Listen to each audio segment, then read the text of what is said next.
I was so excited to get my shipment from Last Bottle Wines in the mail the other day, full of incredible red wines, all from Napa Valley. I love wine tasting, so having this to my door couldn't be happier. Also, couldn't be more excited that today's episode is brought to you by Last Bottle Wines. If you don't know already, they're a Napa-based online wine shop with a twist. They offer just one handpicked wine per day until it sells out, and they're always at incredible prices. We're talking 30 to 70% off retail. And the best part is that there's no subscriptions, no fees, and no minimum purchase. And I could not be more excited to bring this offer right now because they're having a marathon sale, which is coming up March 28th and 29th. Even better, we're offering Dateable listeners 10% off your first order with code DATEABLE. So if you are a wine lover like me, this is a great time to join. And did I mention that shipping is 100% free? So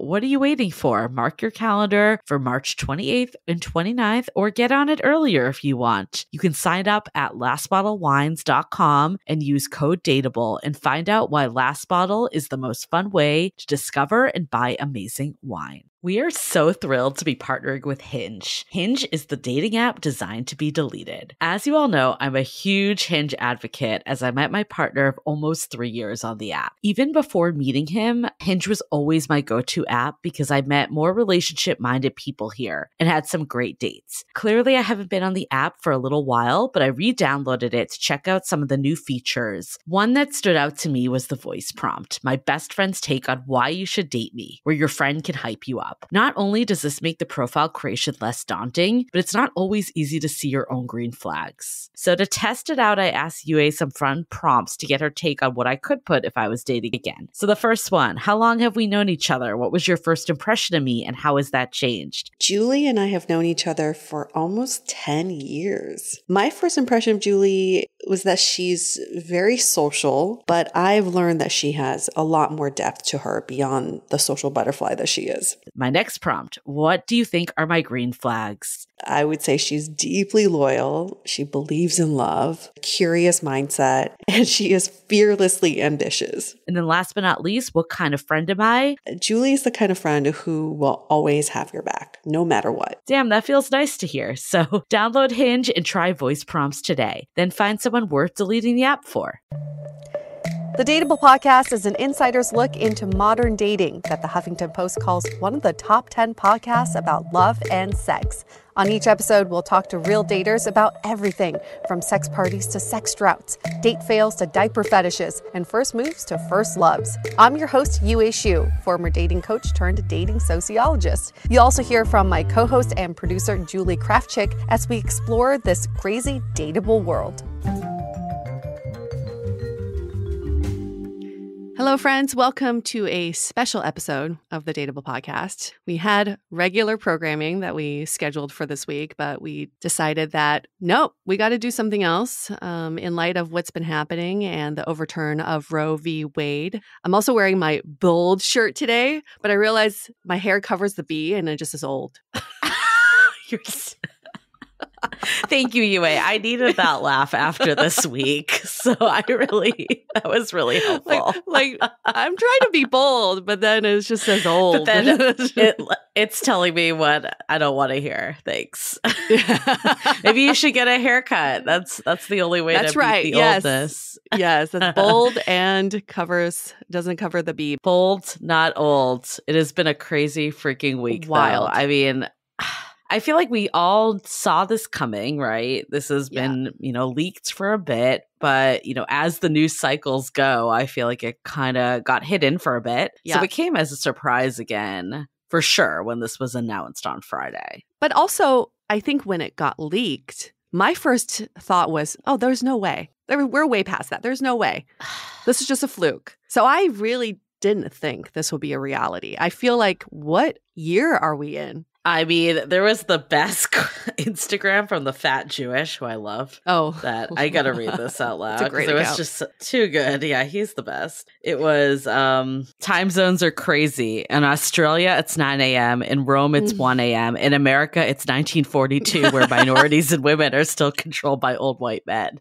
We're back in the Handmaid's Tale. I mean, it's not a joking matter, but it's just freaking nuts how regressed we are becoming. And like, I feel so thankful to be in a state like California where our rights are preserved. But I know I have a lot of coworkers that are in Texas that went out to the protests, and we're all like, make sure that you're okay and come in after. But shit can get really crazy when there's, you know, a lot of different opposing views, or you live in a state where you're against the norm if you feel like this shouldn't be how it is. That's kind of how I feel living on the West Coast, is we are in a bubble. I felt this way when I lived in New York too. And I forget there's so much more to the US than just the coast. And these states have to go through so much. Like the southern states are going to be affected the most. They're going to have to travel the farthest to get abortions. I mean, as far as like 900 miles, that's insane. And the states with the most strict laws actually have the most kids in poverty. Well, that's the part that's killer about this, is that there's so much that goes into this decision. And I think like but I don't know. I feel like it's hard to like put in your own words. I feel like I've seen so many quotes that have like described it better than what I'm going to probably say. But I think the fact of, you know, this isn't just having a baby, it's stripping this right of women of the financial responsibility, basically your life being put on hold, you know, and also unfair to kids when they come into this world as unwanted. Like, that isn't a good position to be in. And there was this quote: if every time men had sex, they risked death, physical disability, social shunning, a life-altering interruption of their education or career, and the sudden lifelong responsibility for another being, I think they'd expect a choice in that matter. Yeah. And that's the crazy part of just how much, you know, it really, like, whether you're for abortion or against it, I think the fact that our rights and choice has been stripped is like a huge detriment to progression. And there's no exception for rape. Okay? Nope. That's just right there, just shows you that we've lost our rights. We've lost our rights in this country. Guns have more rights in this country than women do. And it's fucking 2022. What are we doing here? I think the other part that I've been reading about, because this is something I've done, is that now there's the feeling of, you know, fertility of like freezing embryos. Does that count as abortion? I mean, there's a lot of embryos that aren't used. I mean, I can think of, like, first of all, let's say you have successful transplant, you get 10 embryos, you might not use all of them. But even like there's a lot of couples that freeze embryos that end up breaking up that don't end up using them. So there's a lot that has to do with that side of things. And it definitely makes me concerned as someone that's like kind of relying on modern technology for the future family planning. It's kind of ironic because it's like people that want kids might be stripped of that too in some of these states. Yeah, that was a really interesting article you sent me about how these clinics, if they destroy embryos for whatever reason, they could be charged with homicide now. It's nuts. It's nuts. Anyways, all of it is nuts. And I personally don't have an abortion story of my own, but I certainly knew a lot of women and friends who did, especially in college. And I did have a pregnancy scare at some point. I think it was late in high school. Our condom broke. And I was freaking out. I can't imagine if I had gotten married or gotten pregnant at 18, how different my life would be if I couldn't get an abortion then. And also how unfair it is for a child to come into that too. I mean, that's the other side. It's like we're pro-life, but is it really giving someone a good life when it's set up for failure from the get-go? Yeah. But so anyways, we definitely wanted to, initially we had a really great episode about sex that was programmed. We'll definitely have it. But like, is that going to change the way people view sex from now on? Like, is it going to go from something that's supposed to be enjoyable? I feel like we were working towards breaking down the stigma of sex. And is it just going to become something that's super stressful because there's so much at bay now with it too? That's another side of this whole equation of what it does has for sexual progression. Yeah, the trickle-down effect is insane. Yeah. I mean, we're already in a sex recession. Now we're just going to be completely dry. Yep. This is the scare tactics of all of this. I just can't imagine being a younger generation right now, what the implications could be, especially if you're in those states that are highly affected by this. And then also, I think this is going to drive up property prices in California again, because probably a lot of people are going to be moving in. Well, yeah, everyone that fled to Austin's probably coming right back. But yeah.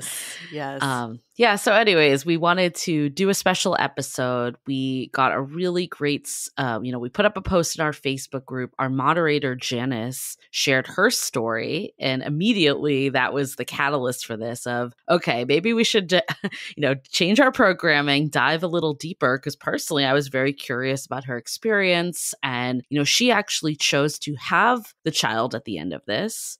But the point is the choice. And then we also wanted to talk to someone that had an abortion, and which is kind of rounding it out. But I think that having us at least hear from real people about this topic is a start to opening this conversation up further and, continuing to fight for our rights here. We did get a very interesting Instagram message. Someone said maybe we should interview some men who've been through the process with their girlfriends or wives. And I think that's a really great point. We did not find any men for this episode, but if there are any men out there who would like to share their own abortion story, please reach out to us, hello@dateablepodcast.com. So before we get into it, let's hear for a few of our sponsors. This episode is made possible by Filter Off. So we hear this conundrum from you all quite a bit. You match with someone on an app, you exchange a few messages and get excited to meet them. And then when you do finally meet them IRL, you're disappointed. It's like they're a completely different person than the one you exchanged messages with. We can't have this happen anymore because your time is precious. You need to check out Filter Off. With Filter Off, you can see the person you're matching with and actually get to know them over a quick video date before you waste your time getting ready, hopping into your car or onto the train. No more swipe fatigue, no more catfishing, no more text messages pretending to be dates. Imagine being able to go on a date that's not entirely predicated on someone's ability to send text messages, because you'll have already seen them and talk to them for a few minutes, and you'll have a better sense of who they are and how you get along. Imagine being able to find someone who loves you for you and not some silly profile of statistics. Download the Filter Off app or go to getfilteroff.com and use the promo code DATEME to receive 5 extra daily pics. Start making meaningful connections today at getfilteroff.com and use the code DATEME. Filter Off. Date the person, not the profile. This episode is sponsored by Via. We all know there are things that can help set the mood in the bedroom, but did you know a little THC could also do that? Yes, Via has developed a unique blend of pleasure-enhancing cannabinoids, libido-strengthening herbs, and a low dose of THC all into one mind-blowing gummy called High Love. This gummy, wow, it will awaken your senses, increase blood flow, and intensify any sexual experience. I've been pleasantly surprised by the High Love gummies because it is just the right amount of THC for me to have a good time without feeling sleepy. And hey, if THC is not your thing, Via also offers a wide array of other gummies without it. And everything legally ships in 50 states with discreet packaging directly to your door. So if you're over 21, you can get 15% off and a free pack of award-winning Dreams THC plus CBN sleep gummies with our exclusive code DATEABLE at viahemp.com. That's VIIAHEMP.com. Let the gummies work their magic. Head to viahemp.com and use the code DATEABLE to receive 15% off and 1 free sample of their Sleepy Dream gummies. That's viahemp.com and use the code DATEABLE at checkout. Take your passion and pleasure to a whole new level with High Love from Via Hemp. This episode is made possible by Badlands Pets. As you all know, Mojo, my precious baby, is the reason why I found love in the first place. He made me feel love again. So I would do anything to ensure his health and longevity. And actress Katherine Heigl and I have that in common. She's helped save over 16,000 dogs through her foundation. And after doing a ton of research, she feels there's one place we can look to improve any dog's health, and that's their food. So fortunately, she found that just by adding a few special superfoods to her dog's food, she saw huge transformations in their health. So she's made a 20-minute video explaining step-by-step how anyone can do the same thing to see incredible changes in their dog's health. I've definitely re-looked at what I'm feeding Mojo and making sure that, hey, he only has one life to live, and I want to make sure it's the best damn life. So if you want to keep your dog healthy and happy, go to badlandsfood.com/dateable and watch Catherine's video right now. Again, that's badlandsfood.com/dateable. This episode is made possible by Armoire. Armoire makes getting dressed easy. With a clothing rental membership from Armoire, build the perfect wardrobe with brands that are high quality, unique, and recommended just for you. All you have to do is take a 5-minute style quiz and select items from your dynamic, personalized closet. The styles show up at your door in as little as 2 days. Then when you're ready for new clothes, just swap them out. Listen, I live in Southern California. There is absolutely no need for puffer coats or any sort of those winter jackets. But when I travel anywhere else in the world in these cold months, I'm often burdened with the task of getting winter clothes. And now with Armoire, I can just rent my winter wardrobe. It's brilliant. Right now, our listeners can give Armoire a try and get up to 50% off their first month. That's up to $125 off. Just visit armoire.style/dateable. That is armoire.style, spelled ARMOIRE.style/DATEABLE to get up to 50% off your first month and never worry about what to wear again. Try Armoire today. So we are going to get right into it with the first story that comes from Janis. She's in her 40s. She is a single mother, currently lives in Canada and is originally from there also, but we'll talk about her decision to have her now son when she lived in New York.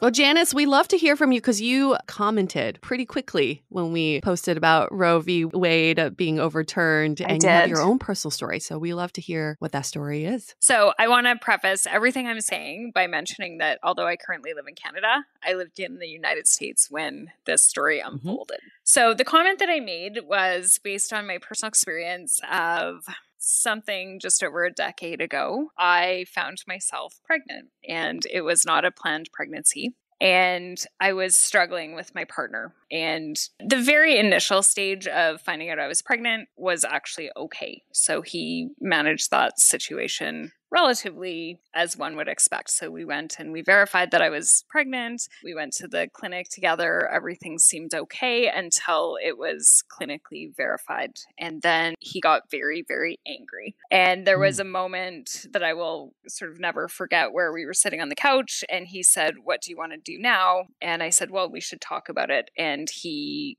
instantly became really, really angry, threw my legs off him, and basically started shouting at me. That was a huge surprise to me. It was something I'd never seen from him before, and it was completely out of character. So all of a sudden, I was in a situation that I didn't really understand, what I should do. I actually called Planned Parenthood, which was just down the street from my house, and made an appointment. They have amazing counseling services. And I think that this is one of the reasons I made the comment that I did, because it seems to be really misunderstood that Planned Parenthood clinics, they do perform abortions, but they also perform a lot of just general women's health services. So once you're in the clinic, I had to go through metal detectors to get in, and I could only be there by myself. So he was not allowed to be in the counseling room with me. And part of the reason they actually do that is so that women have a safe space to have these kinds of conversations. And they were always really, really generous with, it was about me, it was about my thoughts, it was about my feelings, it was about my perceptions. There was absolutely never a moment when they tried to coerce or to push a decision a certain way. That's great. I went for about 5 different counseling sessions, and I did actually have my partner come to one of them. They later told me he was the angriest person that they'd ever met, which I was like, oh, wow, that's fantastic in New York City. That's great. So this process for me lasted for weeks and weeks. So I was 6 weeks along when I found out I was pregnant, which is really upsetting when I hear things related to the heartbeat bills, because by the time I found out I was pregnant, I would have already been banned from having an abortion. Right. It's really upsetting to me when I think about not being able to go through the process that I went through, because I found myself in a situation that I didn't plan to be in, literally ever. I remember the Planned Parenthood counselor saying, this is a position that most women wish they were never in. And you were in your 30s at the time, right? I was in my 30s. So I wasn't young. I wasn't irresponsible. We actually used 2 different forms of birth control. And they both failed. Wow. So when I see conversations online now saying, oh, women should be responsible, why aren't people using birth control? It's if bullshit. You are having sex, you could get pregnant. So I struggled with that actually, because I did feel at points that my now former partner blamed me. He did blame me actually. And I remember saying, like, what do you think I did? You know, I'm not a witch going into the bathroom. Right. We're doing this together, but for whatever reason the woman is blamed 100%. for it, it's like their responsibility. Yeah. So I did what I was responsible for, which was to, you know, I remember thinking when the counselor said, this is a decision most women wish they never had to make. I remember thinking, well, that's ridiculous. This doesn't seem that bad. But it really was. It was actually that period of my life was some of the most confusing, upended weeks of my entire life. I can remember them vividly like they were yesterday. And I called a ton of friends and had a ton of conversations. And I think they were all circular because I didn't want to have a baby. I also didn't want to have an abortion. And I'm not against abortion. I just had a really strong sensation in my body. Right. Every time I would go into the Planned Parenthood clinic, I would get a pit in my stomach. I would feel like I was going to throw up. And I didn't ever expect to feel that way. Had you asked me 2 or 3 weeks before finding out that I was pregnant, if I would have an abortion, if I was ever accidentally pregnant, I would have said absolutely without even thinking about it. And that wasn't how I felt about it at the time. It just wasn't how I felt. And my partner tried to convince me that that was my hormones. Even if it was, it's how I felt. So I kept going back, and Planned Parenthood was extremely generous. They kept meeting with me. It was always the same counselor, and we would talk it through and talk it through and talk it through. And I literally was talking in a circle because I really was one of those women who I didn't want to have a baby. I also didn't want to have an abortion. And so we talked about my age. We talked about my lifestyle. We talked about everything one way or the other, what that would look like. And I was stuck. And so eventually what they ended up doing was scheduling me an abortion for the last day that it was possible. So right at that point when it was at that 12-week mark. And so I basically sat in this kind of period of indecision for about 6 weeks. Things really deteriorated with my partner. So without getting into that, it just was not going to be a tenable situation. I realized at some point I had no relationship. So regardless of what decision I made, there was no relationship that was going to pull through that particular decision or that particular moment. So I knew that I was actually sitting on a decision where I was going to be a single parent, and he wasn't going to be involved in any way.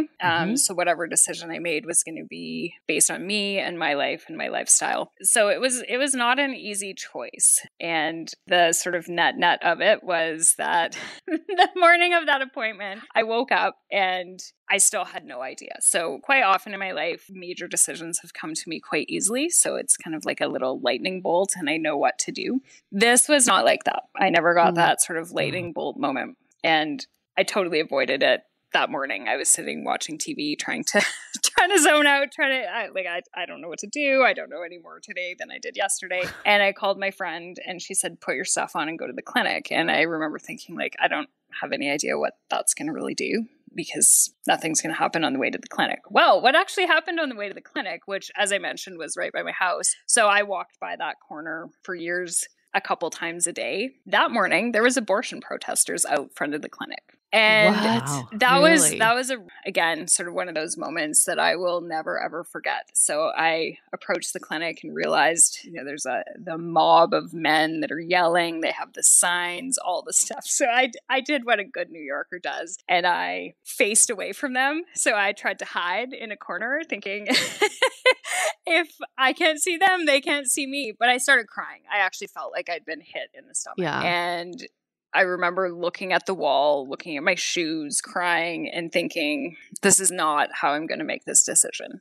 And I took a number of deep breaths. I remember every feeling, every breath, every heartbeat, literally, as I was standing there, willing myself to go through this picket line and thinking over and over, this is not how I'm going to make this decision. This is not how I'm going to make this decision. This is not how I'm going to make this decision. And eventually I mustered up the courage to walk across the street and literally go through an abortion protest. And to this day, there's nothing that makes me want to stop my car and yell at people more than those protests, because I think that honestly, those people, I've never seen them again in my life. They have not supported any choice that I have or haven't made. I was a woman in my 30s, articulate, successful, professional, and I found that to be one of the hardest moments of my entire life. So I cannot imagine what that must be like for somebody with less support, less maturity, less gravitas to them. Mm-hmm. And I entered the clinic and, without exaggerating, fell on the floor. Security actually picked me up. Wow. So I went into the clinic feeling really dissociated, disembodied, still not sure what I was going to do. And I just started going kind of through the motions. That particular clinic has a couple of floors, and each floor that you go up, you kind of proceed through different paperwork, different pieces of the process. And I ended up all the way in the top area, which means that I had done an ultrasound. I'd filled out all my paperwork. I was just literally sort of going through what they told me to do. And I ended up in the room immediately before the procedure room. And I actually happened to, it was just total coincidence, end up with the same counselor upstairs who had worked with me during those 5 sessions. And she said, I'm surprised to see you here. I said, yeah, me too. Me too. And she said, well, we've been through everything downstairs, so I need you to say the words, I am sure. And I said, I cannot do that. And she said, okay, I'm going to ask you one more time. And I said, I cannot do that. Oh, and wow. I walked home. And I actually cried all the way home because I was thinking, God, I only had one thing on my to-do list today and I couldn't even do it. But she actually called an adoption agency. And being, again, the good New Yorker, I got on my bicycle and biked 91 blocks up to the adoption agency that afternoon. And I felt completely different when I was in that environment. I didn't have that pit in my stomach. I didn't feel that sense of compression. I wasn't crying. I looked through the binders of families looking to adopt children. I felt great in that environment. And I didn't end up putting my child up for adoption, but I recognized at that moment that all of those feelings in my body that I'd had that entire time, every time I was in the Planned Parenthood clinic, were really my body saying, you don't want to have an abortion. But they held my hand through that entire process, literally. They literally picked me up off the floor when I had collapsed. They kept meeting with me as many times as I wanted to until we kind of got to the end of the conversation. And I have so much gratitude for the fact that I had that choice. I had that conversation. I had somebody to guide me that wasn't just a friend. My friends were amazing. And so many of them came forward and said, I did or I did not have an abortion. I've been through this, what have you. But it's really different to have somebody who that's what they do. That's what they do for women. So I'm just horrified. And I keep thinking, I should tell the end of the story. I ended up having the baby. I kept the baby. I lone parent the baby.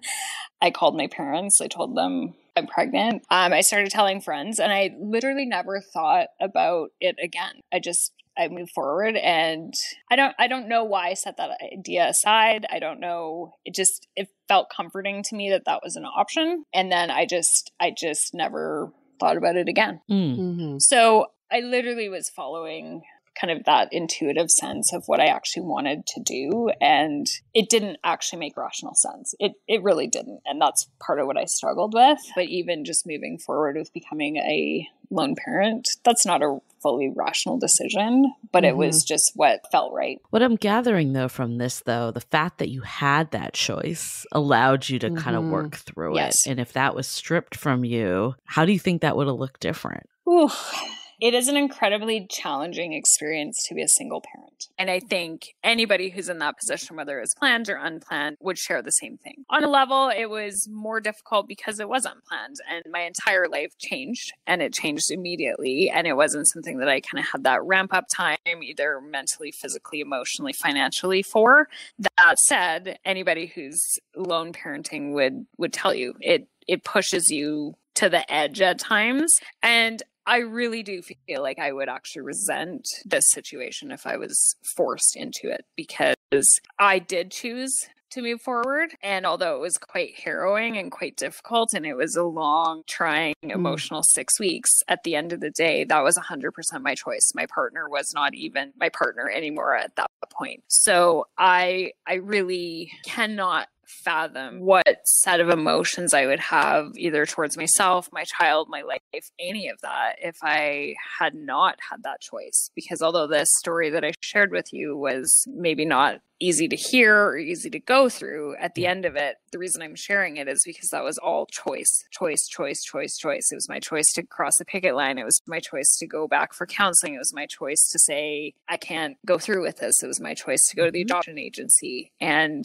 the bottom line is, it does take two people to create a child. Yeah. I did use birth control twice, multiple times, 2 different methods of birth control. And it's all fallible. And raising a child is an 18 to 20 year process. And it's not something that you just take on lightly. You have to be prepared physically, financially, emotionally. You have to be regulated. You have to guide that child through. And that's just not something that you should be forced into doing. Yeah. I mean, you said something that was just so right on for me, was the people who are protesting abortions are not there to support you through, let's say, your pregnancy, through birth, yet they're there to tell you to make a decision that they are not a part of later in life. And they're not there holding your hand as you're giving birth. So how do they even have the right to stand there and tell you what you should do with your life? Something I've actually thought about often, and I have said it over the last decade plus, those people who were outside that clinic have not played any role in my life subsequently. They don't actually even know what decision was made or what led into it or what my emotional state was or what my state of partnership was or anything that even led to me standing there. But they certainly have not helped me in any way, physically, financially, emotionally. None of them are coming over to babysit. Yeah. Right. So I struggle with that because much as I understand that is a moral standing and it's something that they believe in strongly, I think that there isn't a set of actions by those same people. They just, it's often said, it takes a village, and then it's up to that individual woman to go find that village. And that's increasingly difficult. It's very challenging to find people that really are invested and there for you. And I think it's something that people say, but, where are those people? And next up, we're going to talk to Mikala. She is 27 years old. She currently lives in Temecula, California, originally from Huntington Beach. She's in a monogamous relationship, and she has a story about her own abortion journey. All right, we'll get right into it. Mikala, we'd love to hear your story. So basically, my story is I got pregnant when I was 19. I had the baby because I was terrified of my family and everyone in my life. Like, abortion was not an option. And coming from someone that grew up very conservatively and was pro-life, growing up before I was, even sexually active, you just really don't know what you would need to do until you were in a situation like that. And, I was very immature and didn't have the financial means or stability or anything. And, I've made it work. She's 7 now. So then flash forward, she was like a year old. I had a new boyfriend. I thought he was amazing. Once again, I was still in my very early 20s. I was very young. And, I had the implant-on birth control in my arm. So I thought, I'm doing the right thing. I'm, on birth control, not going to get pregnant. I'm, being safe and everything. And then my boyfriend at the time, he was like, well, I got a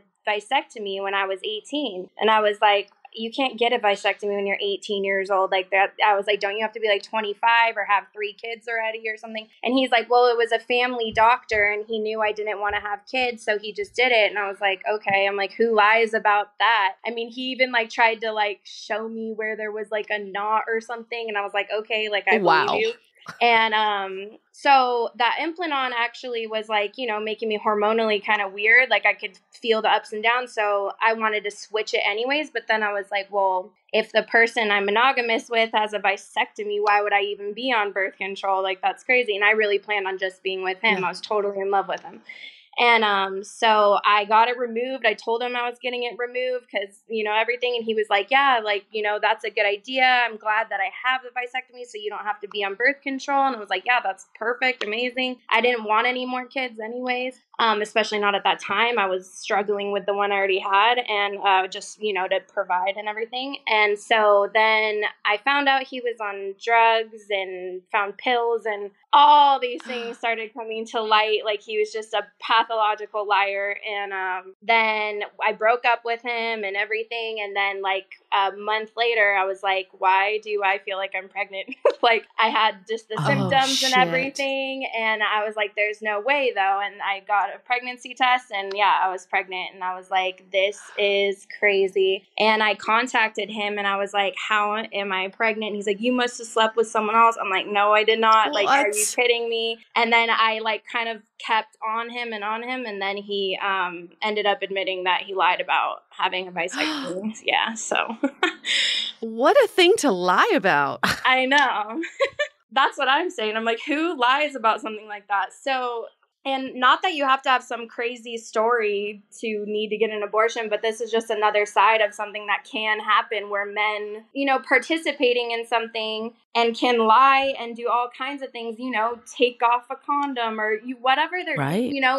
So much power is in their hands. And then it's like we're left with the consequences, and it just doesn't seem, fair. Well, even like when he said to you, like, "Oh, you were sleeping with someone else," like it's on you always. Trying to put it on me, like, well, you must have gotten pregnant somehow, like trying to play it off like that's how that happened. And so I was, I think, 21 at this point, and my daughter was like a little over a year. And I was living at my brother's house, like renting a room. I had a part-time job. Like, it just wasn't, I was like, there's no way that I'm going to be, 22 with 2 baby daddies and 2 kids under 2 years old. And the dad being a full-blown, on drugs liar. I didn't want to have a child with this person. I didn't want, I had the birth control in my arm. Like, I was taking measures to not have another baby. And I was like, I'm not going to do this. Like, and I was so against abortion. I mean, I never thought I would be in this situation, but I was like, this is so unfair. Mm-hmm. And everything I went through with my body and giving birth and stuff the first time, I was like, I'm not going to go through that again to do adoption or something. It's like, no, like I had preeclampsia when I was pregnant. I would have been high risk. Like, there were more reasons why I didn't want more children. Like, I would have had a high risk pregnancy the whole time. Like, I was like, I'm just not doing this. So another point I wanted to bring up was how amazing Planned Parenthood is. And I just love that place so much. So I was young, low income, no money, no insurance, maybe like Medi-Cal kind of insurance. And I went there and they just took care of me. Like, they made me feel safe, and everything was clean and professional, and the women were amazing, and they just took care of me, made me feel like everything was going to be okay. I didn't feel judged or anything, and I just love that place. It makes me like emotional thinking about how much I love Planned Parenthood. And I've gone there since for birth control. I have an IUD from them, and STD testing, any kind of pap smears. Like, I go to them for everything. I love that place. So donate to Planned Parenthood. I echo that. Yeah. Like, so the first time around, you did not have the abortion because your parents and your family upbringing. Was there anything else that changed with your views on abortion, or was it really just, different place and time of life? I just realized how hard it was to be so young. Like, I just was so young and naive. I was like, well, yeah, I'll just have the baby and like everything's going to be okay. Like, I just had no idea everything that goes into it and how much money you need to have for a child, and like where are you going to live, and who's going to watch your child while you need to work. And I mean, it just was so hard doing this like on my own, where I just, it changed my mind on abortion, where it's like, if you are in a situation, your contraceptive didn't work or just anything that happened and you don't feel ready for a child, it's like you shouldn't have to go through with it if you feel you are not able to, It's like we don't need more children out there that are, not taken care of properly. It's like that's not okay. So, I mean, yeah, I even, when I was younger, I volunteered at like pro-life organizations and everything. Seriously? But wow. this was before I even was sexually active. That's what's so ridiculous. It's Right. like, I didn't even know. It's because my mom did. So I'd go with her and I was all, yeah, like abortions are wrong, you know, and whatever. It was put in my head since I was a kid. And I'm like thinking about it now. It's like until you're in the situation, you have no idea what it's like to, you know, like my situation. It's like I felt forced into pregnancy though, you know, deceived into pregnancy. Deceived. Yeah. Because you did everything right. Yeah. So that's what feels wrong when people, you know, these men or anyone really that's against it. It's like until you've been in the situation, you just don't know what you would do. What do you think would happen? Let's just hypothetically, what do you think would happen if you were now pregnant, 21 years old, pregnant now, today, and you're in one of the 13 states that has the trigger laws where abortion's banned as of today? What do you think you would do? Oh, man, that's what I'm thinking of. Like thinking of if I had someone close to me that I trusted to like drive me there, because you can't drive afterwards and stuff. So you would need someone to go with you to drive to another state. And gas prices the way that they are, depending on people's Fucking situations, you don't know if they even have money for gas to get to a whole nother state. I mean, I could do that now, but I mean, gas is crazy. So thinking today, these women, let's say she's, you know, young, any age really, but I mean, you know, just in a compromised situation, maybe low income, doesn't have the money, doesn't have the means to get to another state, can't take the time off work to get there and have the appointment and come back and everything. It's just absolutely ridiculous that they need, you know, to go through that kind of scary situation. It already is. I mean, no matter who you are, it's not a fun situation to be in, you know? So adding that stress on top of it, I just can't imagine if that had been me, I would have just been freaking out. And then also you said like the financial aspect is so important, and something that people don't think through is that it primarily lies on the woman. Like, did you receive any financial support from your past partner, or was it really solely on you? Oh, it was solely on me. But because I was like low income and everything, Planned Parenthood did it for free. So that's why I love that place. I mean, I got my IUD. They put the IUD in afterwards and like at the same time, basically. And so I just went out of there. They, you know, they just took care of me. They made me, I was pretty emotional. I just, you know, was going through a lot. It was just a lot of emotions and I was really emotional, and just the nurses were so sweet and made me feel totally better. And yeah, they covered the costs and everything. I didn't have to worry about anything. And luckily I was in a state and situation that I just had to drive 30 minutes to Planned Parenthood. And, you know, it's like, and it was already such a traumatic, like, big deal in my life. I can't imagine the extra stress it would have been if I had to travel long distances to get there. I mean, it's just absolutely ridiculous. What about like post-pregnancy too? Like, does your other partners, did they contribute to your child's current day? Oh, yeah. Her dad is like, my daughter's dad is involved. I've never went for child support because I just, I don't know. I always just wanted us to be really nice and cool with each other. And I wanted him to get on his feet and me as well. And I just never did child support, but he's always helped with expenses with her and stuff. We just pretty much go halvesies on everything. So, I mean, definitely my situation with my daughter now is pretty good. I mean, I have figured it out and, you know, everything, but that was a rough beginning though. I mean, I was way too young. Yeah. Like, just maturity wise, I was so young to have a child.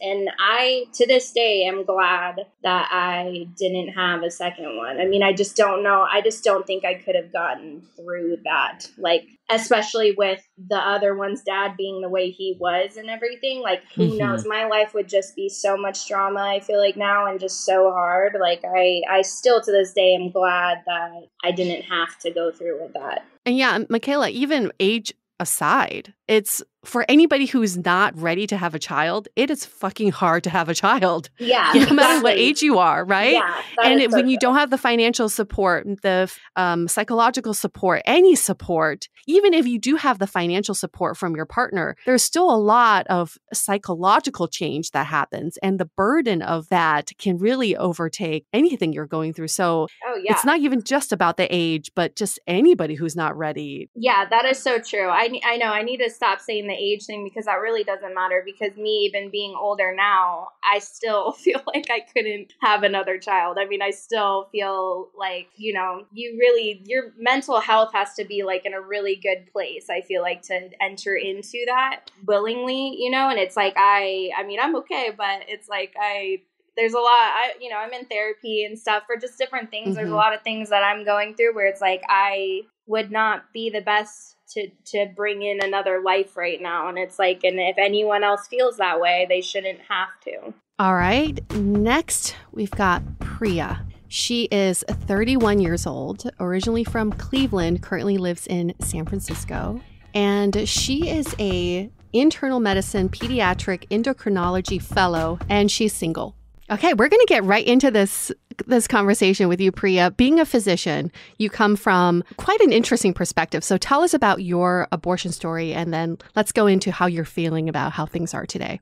Yeah, absolutely. So I became pregnant back in March of 2016. It was my last year of medical school, and I was actually on two forms. Well, I was on birth control itself, on the oral contraceptive pill. Plus, after I had sex that night, I actually had Plan B just in case, as I wasn't on the birth control for about a week's time. I was on it for maybe like 4 or 5 days, and I just wanted to be extra cautious. And then about 4 to 5 weeks later, I began to feel ill and was throwing up and in the mornings and became suspicious. So I did a pregnancy test and it was positive. Luckily, as a medical student, having had significant access and just the knowledge of where to go, I went to Planned Parenthood, where one of my own attending physicians actually did my D&C at around 8 weeks. And I still remember that day going in. I remember the protesters outside, and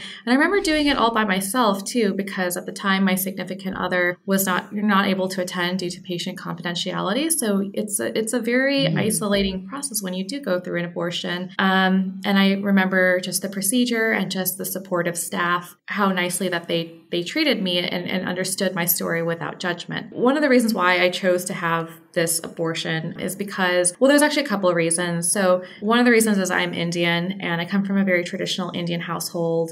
And the idea of having a child out of wedlock or just sex in general out of wedlock is really looked down upon. And I know that like with my parents' struggling marriage, it would have added another layer of complexity to that. And so it would have shifted our family dynamic. Plus, as I said, I mentioned before, I was a fourth-year medical student. I was actually planning to move from medical school to my residency program, and I was going to a different state without any sort of family support, no friends, no family there, and my significant other was also not going to be present either. So I would have been doing 80 plus hours a week of work while pregnant or with a child and on literally minimum wage, because most people don't understand that physicians actually are on minimum wage when they first get out of medical school. For me, it wasn't financially viable. It wasn't feasible for my background and just my career in general. And for me, I wasn't ready to be a mom. I was pretty young at the time, and I could barely remember to pay off, bills or credit cards. So I wasn't the person that was going to remember to feed a child every 3 hours that's required. And I remember that being really tough. I was actually on my pediatric rotation during the time I was pregnant, and it was really sad to see, to know that I was pregnant and to go and see these children in the hospital. There's certainly that, it wasn't an easy decision, seeing children that you care about and you grow to, that they mean something to you. And then to have to go back and say, I can't have a child right now, that's just not for me, is really tough. And it's certainly something that I still think about as a pediatrician today. When I have a 5-year-old that stops in my office, I always think that could have been my kid. Yeah. I think people don't realize that, abortion isn't anyone's first choice usually. There's many aspects of it that play into the decision. Did you have any views on abortion before this actually happened to you? And how did these change at all? Yeah.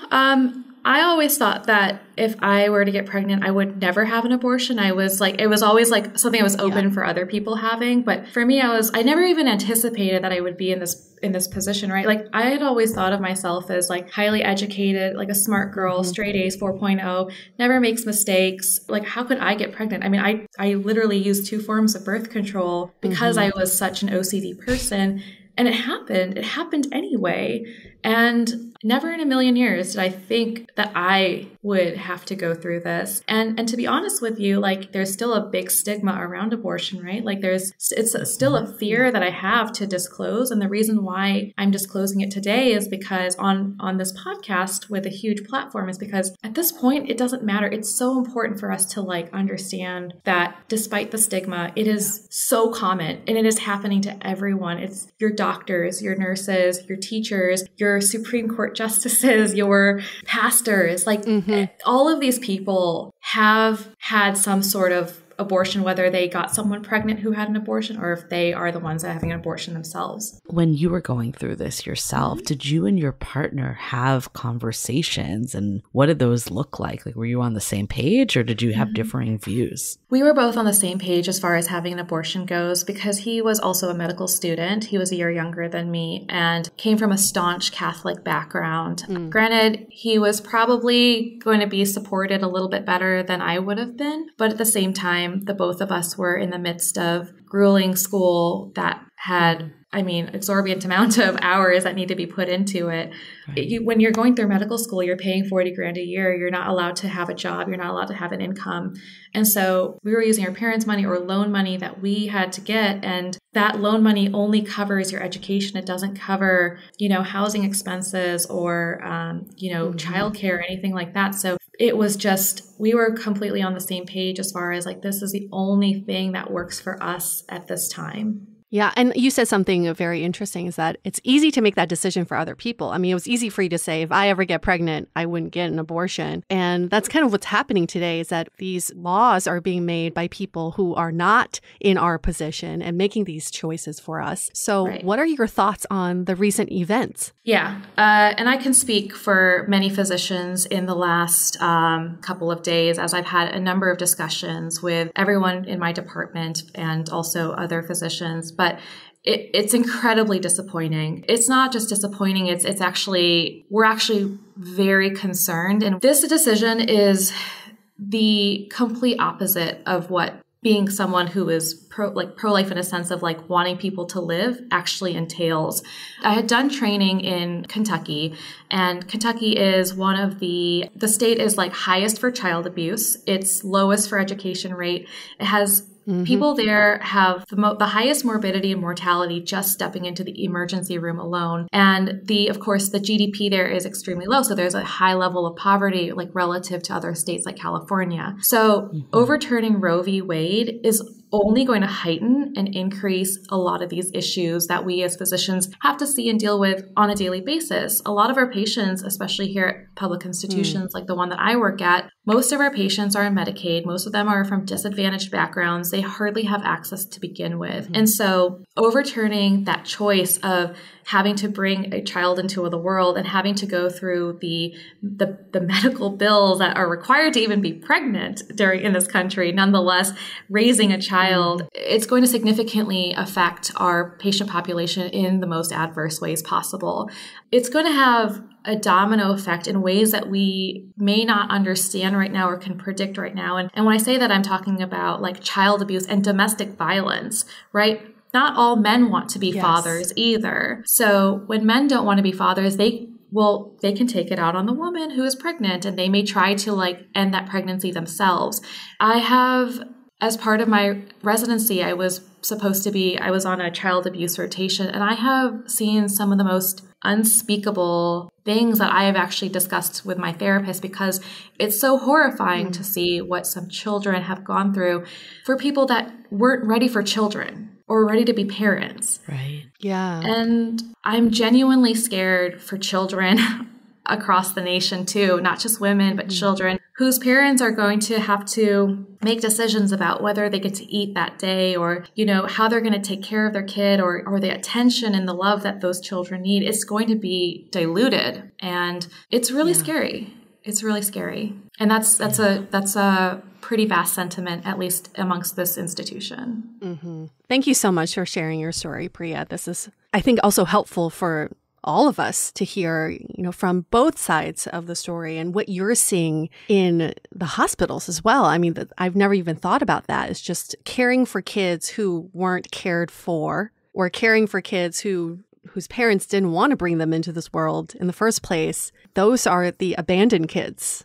And those kids are going to grow up with lots of issues, mentally, physically, and then it's a cycle, right, that repeats. So this is not just about the abortion itself, but the consequences of all of that for generations to come. Absolutely. And one of the other, issues that is going to come out of this is, how are people going to be able to trust their physicians at this point to make the right decision for them? My job as a physician is to listen to my patients and do what's best for them. And as a pediatrician, for instance, whatever the parents want, I mean, yes, that's important to consider, but at the end of the day, my patient is the child, right? So this is the person that I look out for, regardless of what the rest of the world thinks is best for them. And so this, for women, is going to be the same thing. You can't depend on a physician who's scared of going to jail to save your life at this point. I mean, for instance, in an ectopic pregnancy, in an ectopic pregnancy,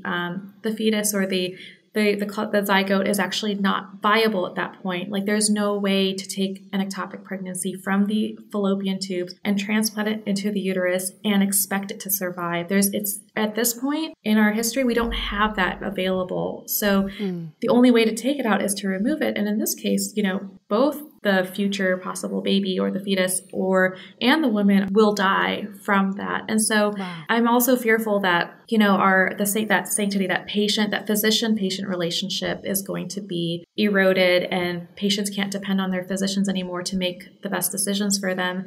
And they'll take it upon themselves like anyone would and try to do it themselves. And we're just going to have increased mortality, more deaths, more violence. It's not going to lead us to anywhere productive. And I don't know if you have thoughts on this. I know it's not your area of expertise 100%, but what are your thoughts about, all the technology advances for women, like freezing eggs and embryos? How do you see that impacted with this? Yeah, it's going to be interesting, right? Because the way that, if we're going to define life at the time of conception, then IVF, for instance, is technically the time of conception. It's something that we actually show patients, here's a picture of your embryo. Here is the sperm going into the egg. So this is the time of conception. We can actually put a time to it. And so if that's the case and the embryo dies for whatever reason, then at that point, people can start making the argument that that's murder. That's, someone that's inducing, the end of a potential life. And so it's going to get really hairy in a lot of different ways, for not only for egg freezing, for people may not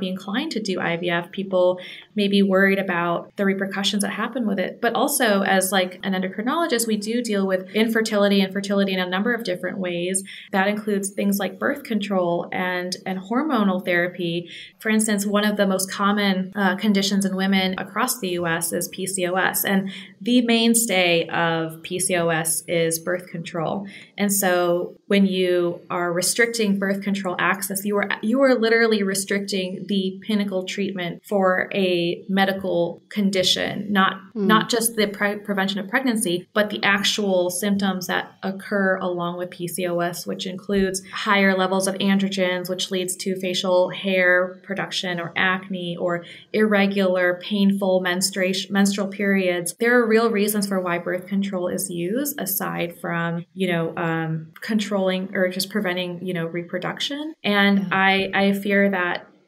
Roe v. Wade is just going to be a domino effect where they're going to go after, IVF. They're going to go after birth control and other hormones that regulate fertility, which is really sad because we're putting all of this into one basket of it prevents pregnancy, whereas really there is a multitude of reasons for why you would use any of these medications, not just pregnancy.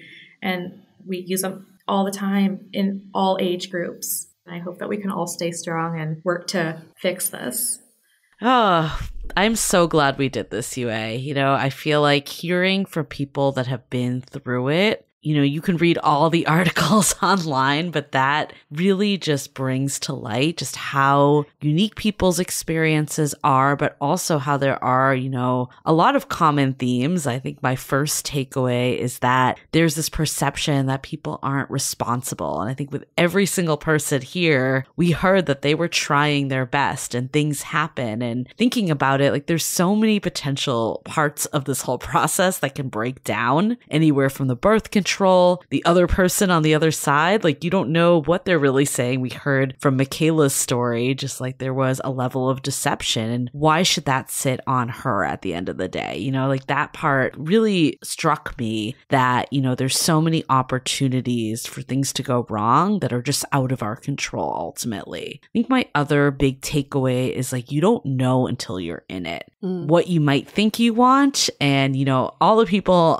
that are making these decisions have not been through it. And the fact that they're able to make these decisions for women, for our bodies, like there's so much that's just so incredibly inherently wrong with this that, I think just hearing this today of maybe I thought an abortion was for me, but then when I actually went to do it, it was not. Or I immediately thought abortions were bad, but then when I actually had a child and realized all the work and all the maturity needed to raise a child, I realized like I actually felt different. And I think just being in something versus talking to it are two entirely different things. And the fact that like we're leaving it to people that are just, they're not going to be with us through this whole process, that's extremely scary. And I think the other takeaway I had is that it doesn't stop here. Like I'm really concerned that like this will impact LGBTQ plus rights. Like there's a lot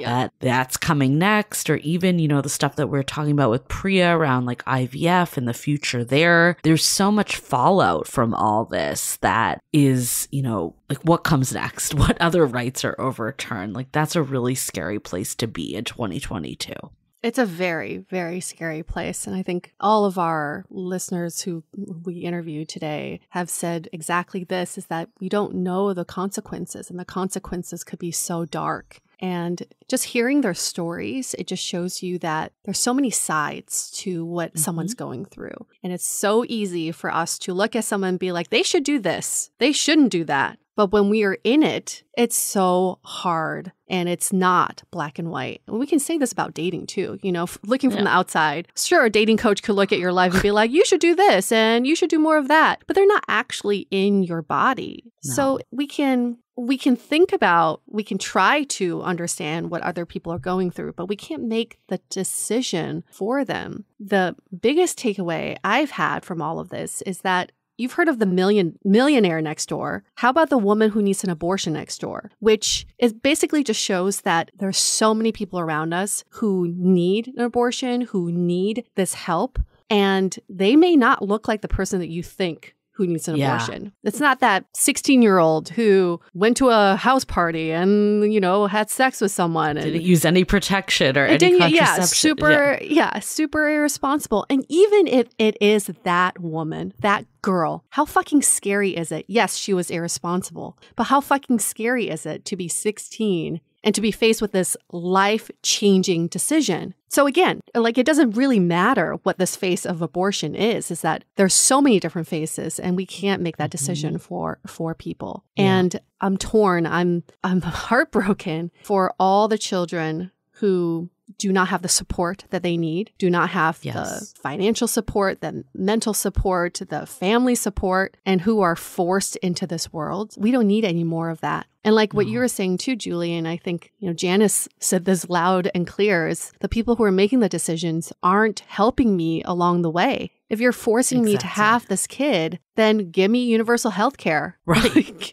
Pay for the diapers. Pay for the diapers. Stuff. Exactly. Be my babysitter. Come support me. Help my kid pay for college. Right. If you're not going to be there for the rest of it, then how are you able to make this decision that informs the rest of my life. I think, I also, it's like, no, I don't think anyone wants to have an abortion. Like, that's not really like something that you're striving for. A lot of times it's because that's the best option for you at whatever time there is. And the fact that we're taking choice away from people, I mean, even if you come out of it on the other side like Janis did and decide to have the baby, the fact that you were able to process that on your own and come to that decision, the fact that we're stripping that away from people is just like unimaginable. And it's just so sad. That's where we're at. I think the other thing that, was really apparent too is like how much this falls on women. And, it does take two to make this happen in the first place. And, it's not all men. I don't want to say that, but a lot of times just inherently due to the fact that it's our body and,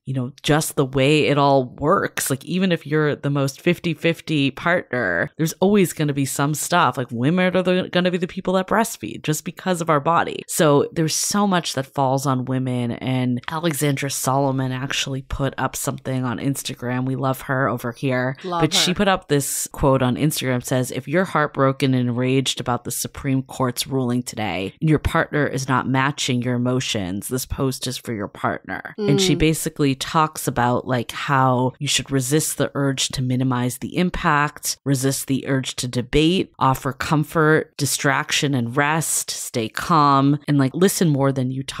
And, I feel fortunate that I have a partner that was equally as upset, but I think a lot of times that isn't always the case. And the more that we can get everyone to help, like this is kind of like similar to, fights for racism and stuff. It can't just be the minority that's speaking up. It needs to be collectively everyone. And, it warmed my heart of like the men that I know that went to protests and rallies. And I think that should be the norm. It shouldn't even warm my heart. That should be the norm. So for all the men listening, like, first of all, thank you, because the fact that you got to the end of this episode means that you are vested. So we're probably speaking to the wrong men here, but the more you can educate your family members, your friends, or anyone that may not be taking the hour plus to listen to a podcast about this, the better. That's how we can all fight together. And just have more conversations without judgment. I think that's really it. Just having these open conversations, not having expectations, and just learn from each other. Because I think the point of this episode was just to learn about the different women and their stories, their journeys. And there's just so many more out there. Let's just open our ears to these stories. And to me, it's like bringing back all the stories I've heard throughout my lifetime of these abortion journeys. And I can't imagine what would have happened if these women did not have the choice. It's not about the act of abortion. It's about the choice, having that choice of abortion. So let's just open up the conversation. We would love to hear from you all too. You can always reach us at hello@dateablepodcast.com, or you can DM us on Instagram at dateablepodcast. Let's open up the forum for this, and we want to hear everyone's opinions, stories, etc. Just tell us all, especially men too. We want to hear from you as well. Everybody.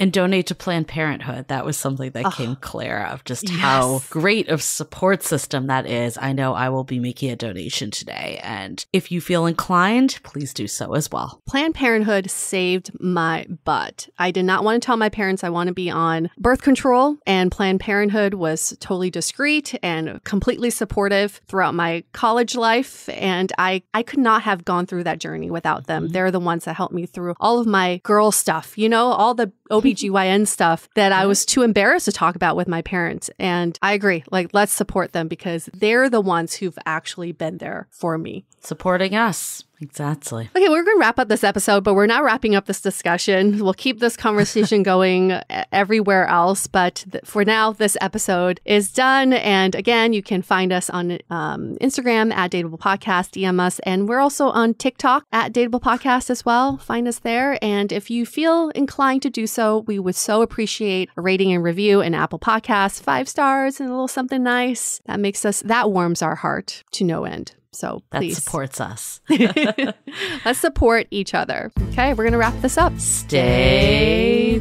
dateable.